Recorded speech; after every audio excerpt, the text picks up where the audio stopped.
Je préfère arriver 6 minutes en retard où que ce soit, même avec la reine d'Angleterre, et avoir pris la température de ma fille, lui avoir fait un bisou pour me préoccuper de ce qu'elle allait faire de sa journée en tant qu'enfant qui est malade, plutôt que d'arriver à l'heure.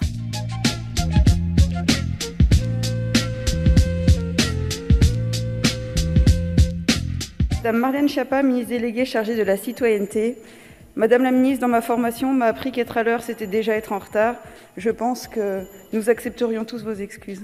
Mesdames et messieurs les députés, je me permets de demander la parole pour la prendre ici et non pas pour débattre de 6 minutes de retard solennellement parce que j'ai trop de respect pour cet hémicycle pour cela. Je n'avais pas besoin de votre rappel, Madame la Présidente. J'avais bien évidemment prévu de vous présenter très humblement mes excuses pour ces 6 minutes de retard dont j'espère qu'elles n'entraveront pas gravement la poursuite de nos débats.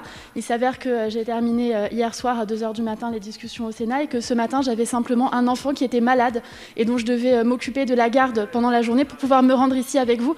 Ce sont des choses qui arrivent, les ministres sont des êtres humains. Je suis humblement confuse pour ces 6 minutes de retard.